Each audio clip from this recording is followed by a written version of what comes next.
मुंबई हमले से जुड़ी बड़ी खबर आपको बता दें कि मुंबई हमले 26/11 के आरोपी तहव्वुर राणा को जल्द भारत लाया जाएगा। अमेरिकी सुप्रीम कोर्ट ने भारत अमेरिका प्रत्यार्पण संधि के तहत तहव्वुर राणा के प्रत्यार्पण को मंजूरी दे दी है। तहव्वुर राणा को 2009 में FBI ने गिरफ्तार किया था। 13 नवंबर 2024 को राणा ने प्रत्यार्पण के फैसले के खिलाफ अपील की थी, जिसे सुप्रीम कोर्ट ने 21 जनवरी को खारिज कर दिया था।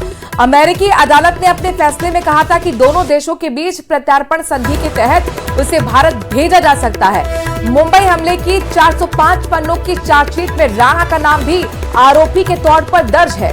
इसके मुताबिक राणा ISI और लश्कर-ए-तैयबा का मेंबर है। चार्जशीट के मुताबिक राणा हमले के मास्टरमाइंड मुख्य आरोपी डेविड हेडली की मदद कर रहा था।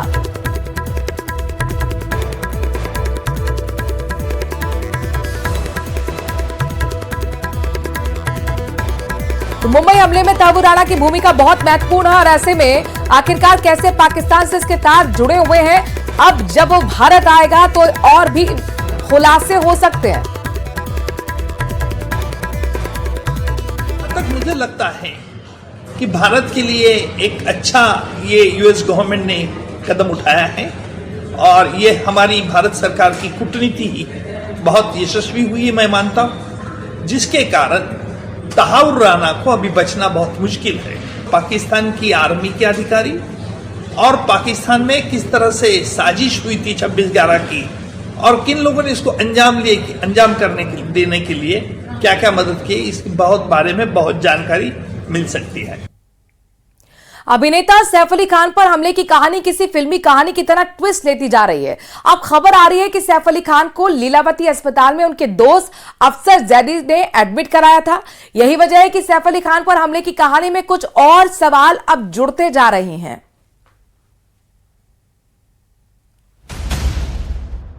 पूरा उनका उसमें ब्लड था, but he walked in like a lion. Saif पर हमले की कहानी में एक और किरदार की एंट्री। लीलावती में अफसर जैदी ने सैफ को एडमिट कराया। सैफ के दोस्त अफसर जैदी ने ही भरा एडमिशन फॉर्म। अभिनेता सैफ अली खान पर हमले के दौरान क्या क्या हुआ, ये हर कोई जानना चाहता है। हर कोई ये समझना चाहता है कि आखिर 16 जनवरी की रात हुई वारदात की पूरी क्रोनोलॉजी क्या है। लेकिन ये सब कुछ आईने की तरह साफ हो पाता कि इस कहानी में एक और किरदार की एंट्री हो गई। पहली बार लोगों के सामने इस कहानी में अफसर जैदी का नाम आया है। अस्पताल के दस्तावेजों के मुताबिक अफसर जैदी ही वो शख्स है जिसने सैफ अली खान को लीलावती अस्पताल में भर्ती कराया। जानकारी के मुताबिक अफसर जैदी सैफ अली खान के दोस्त हैं और अफसर जैदी ने ही लीलावती अस्पताल के एडमिशन फॉर्म पर अपने साइन की। यानी अफसर जैदी ने ही अस्पताल में सारी औपचारिकताएं पूरी की। ये सारी जानकारी उस MLC नंबर 59 में दर्ज है जो लीलावती अस्पताल ने बांद्रा पुलिस को सौंपी है। रिपोर्ट में लिखा है कि सैफ पर हमला सुबह 2:30 बजे हुआ। उन्हें 4:11 पर भर्ती कराया गया। लेकिन सवाल तो ये है कि आखिर सैफ अली खान का दोस्त होने के अलावा अफसर जैदी की क्या पहचान है? कौन है अफसर जैदी? हमले के वक्त अफसर जैदी कहां थे? उन्हें सैफ पर हमले की जानकारी कैसे हुई? फिल्म इंडस्ट्री से अफसर जैदी कैसे जुड़े हैं? किसने अफसर को इस हमले की जानकारी दी? ये सवाल ऐसे वक्त में उठ रहे हैं जब कई चोटों के बावजूद चंद दिनों में ही सैफ अली खान के ठीक हो जाने को लेकर सवाल किए जा रहे हैं।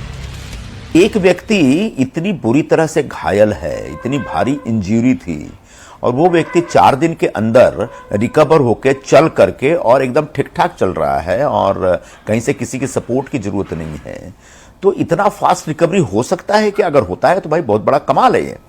और मुझे नहीं मालूम कि मेडिकल सेक्टर में इतनी तरक्की हो चुकी है। निश्चित रूप से मुझे लगता है कि डॉक्टर की जो उन्होंने ट्रीटमेंट की है, हॉस्पिटल में ट्रीटमेंट की है, उनके ऊपर कोई शंका लेने की आवश्यकता नहीं है। बट एक इतने बड़े घाव हैं तो इतने जल्दी दुरुस्त कैसे हुए, ये थोड़ा आया है बाहर। एक स्टेटमेंट आया हुआ है, संजय निरुपम का भी आया हुआ है, नीतीश राणे जी का आया हुआ है। तो मुझे लगता है कि ऐसे स्टेटमेंट देने की जरूरत तो नहीं है। फिलहाल सैफ अली खान मुंबई पुलिस के सामने अपना बयान दर्ज करा चुके हैं, लेकिन सैफ अली खान के प्रशंसक भी ये जानना चाहते हैं कि आखिर 16 जनवरी को हुई वारदात के पीछे का एक एक सच क्या है।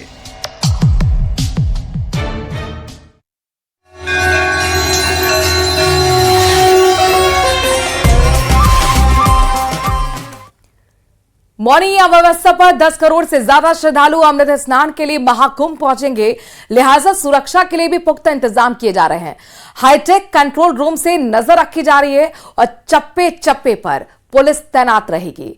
एनएसजी की टीम ने भी पहले से ही महाकुंभ में डेरा डाल रखा है। महाकुंभ की सुरक्षा से जुड़ी यह स्पेशल रिपोर्ट आपको हम दिखाते हैं।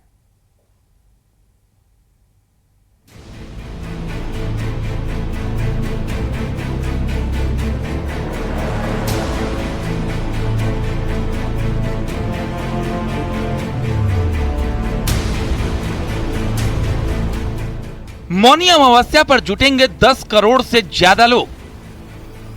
महाकुंभ में सबसे बड़ा अमृत स्नान, बड़ी तैयारी, 3 लेयर सिक्योरिटी, सीसीटीवी कैमरों से निगरानी।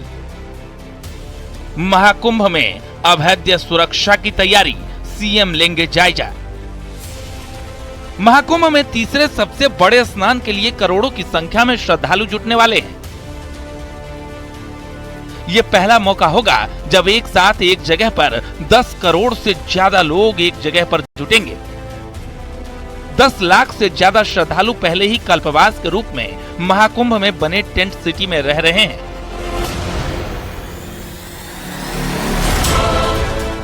करोड़ों भक्तों की सुरक्षा सुनिश्चित करने के लिए सुरक्षा एजेंसियां पूरी तरह से तैयार हैं। पूरे मेला क्षेत्र को अलग अलग सेक्टर में बांटा गया है और सुरक्षा के लिहाज से कदम उठाए गए हैं। यूपी पुलिस, इंटेलिजेंस यूनिट, केंद्रीय अर्धसैनिक बलों के अलावा एनएसजी की टीमें भी महाकुंभ की सुरक्षा में तैनात की गई हैं।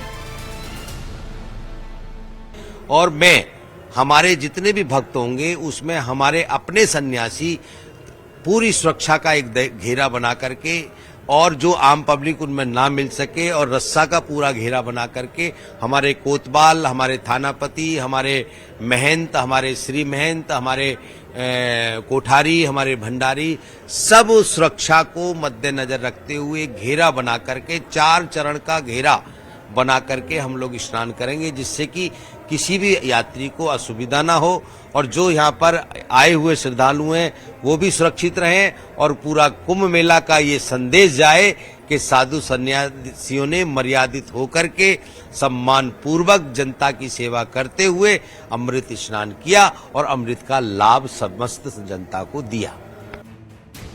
पूरे मेला क्षेत्र को सीसीटीवी से लैस किया गया है और ये कैमरे कंट्रोल रूम से जोड़े गए हैं। हर आने जाने वाले पर ये कैमरे नजर रखेंगे।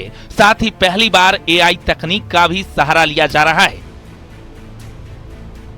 सुरक्षा के लिहाज से हर चौक चौराहों पर सीसीटीवी कैमरे लगाए गए हैं जो काफी हाईटेक है, आधुनिक है। और देखिए इस पोल पर आपको एक नहीं बल्कि 3-3 सीसीटीवी कैमरेज नजर आ रहे होंगे जो पूरे मेला क्षेत्र पर लगातार नजर बनाए हुए हैं। और आपको बता दें कि हर 300 मीटर पर हर एक पोल पर 3-3 सीसीटीवी कैमरे लगाए गए हैं जो एआई तकनीक से लैस हैं, और कंट्रोल रूम्स भी बनाए गए हैं जहां से पूरे मेला क्षेत्र की निगरानी लगातार की जा रही है। और इतना ही नहीं, सुरक्षा के लिहाज से पुलिस कर्मियों की भी तैनाती जगह जगह पर की गई है। हर एक जगह आपको पुलिसकर्मी मुस्तैद नजर आएंगे। देखिए अपनी ड्यूटी करते आपको नजर आ रहे होंगे। और यहाँ पर ट्रैफिक व्यवस्था को भी सुचारू रूप से रखने के लिए पुलिसकर्मी लगातार तैनात हैं और उनकी कोशिश है कि ट्रैफिक व्यवस्था में भी किसी तरह की कोई बाधा न आए। महाकुंभ क्षेत्र के सभी एंट्री प्वाइंट से लेकर संगम तक पुलिस और सुरक्षा एजेंसियों के जवान मुस्तैद रहेंगे। ड्रोन के जरिए नजर रखी जाएगी। जल पुलिस की भी तैनाती की गई है। आधुनिक बोट्स लगाए गए हैं। साथ ही एनएसजी के कमांडो भी अलग अलग जगहों पर हाई अलर्ट पर रहेंगे जो किसी भी आपात स्थिति से निपटने में सक्षम है।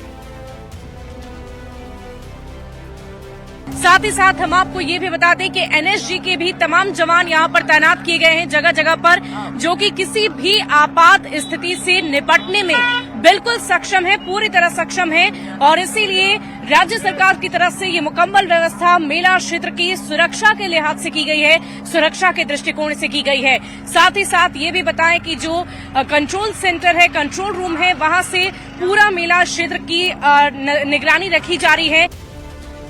करोड़ों लोगों की सुरक्षा महाकुंभ के तीसरे अमृत स्नान के बिना किसी बाधा के संपन्न कराने के लिए हर तरह से तैयारी की गई है।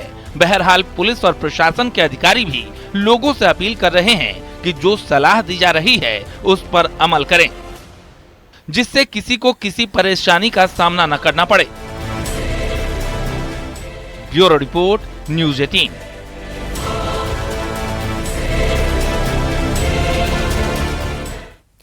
तो आस्था और संगम के महापर्व महाकुंभ में जहां एक ओर सनातनी धर्म दुनिया भर में अपनी पहचान बना रहा है, तो दूसरी ओर हर दिन महाकुंभ के अनोखे रंग देखने को मिल रहे हैं। इन अद्भुत और निराले रंगों में एक है महाकुंभ में बाबाओं का संसार।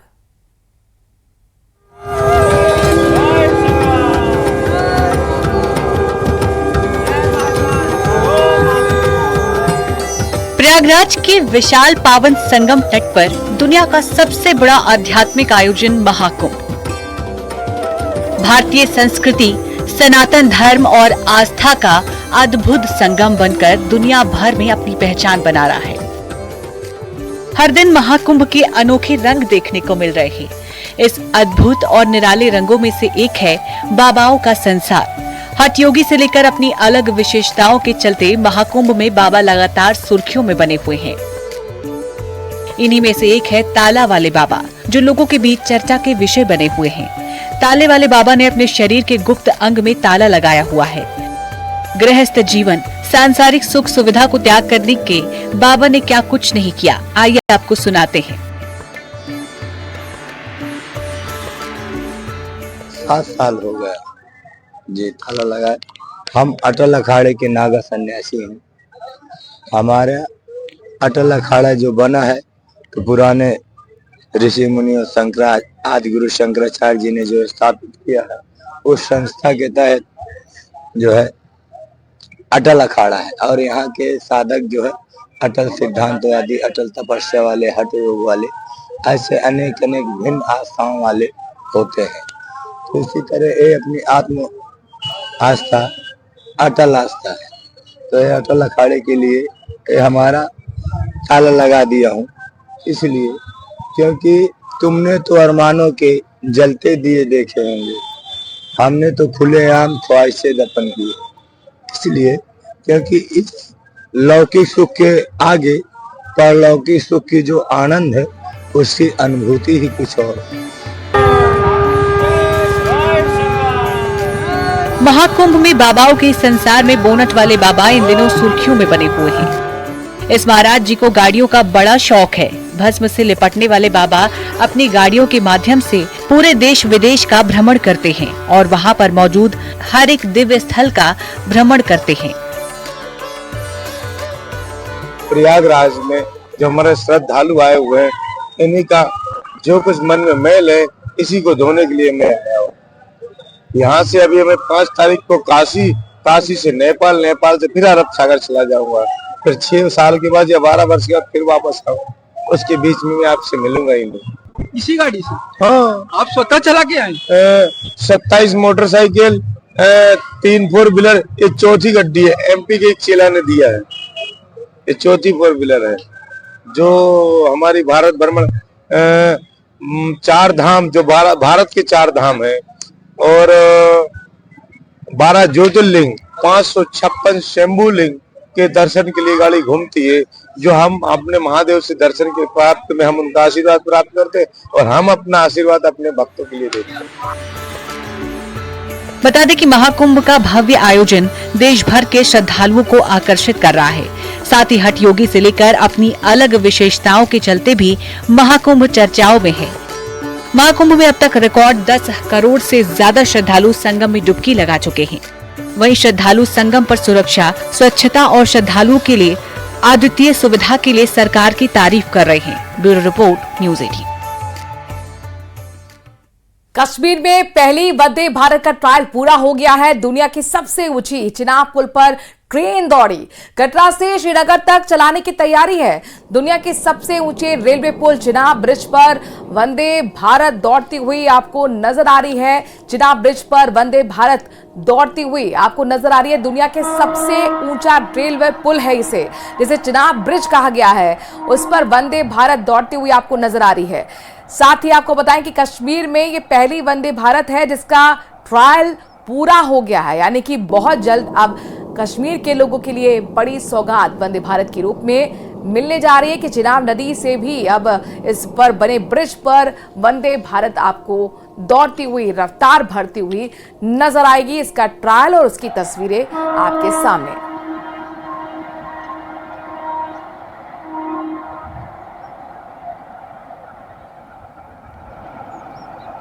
बड़ी खबर आ रही है उदयपुर से, जहां पर लिव इन रिलेशनशिप में रह रही महिला की मौत के मामले में बड़ा अपडेट सामने आया है। पनारवा कस्बे में रह रही थी महिला और मताड़े की अब मांग की जा रही है। 2 दिन से शव मोर्चरी में रखा हुआ है। 5 लाख रुपए मताड़ा के रूप में मांगा जा रहा है। पीहर पक्ष द्वारा हत्या का आरोप भी लगाया गया है। मताड़े की राशि पर सहमति के बाद ही पोस्टमार्टम हो पाएगा। फिलहाल पुलिस समझाइश की कोशिश कर रही है।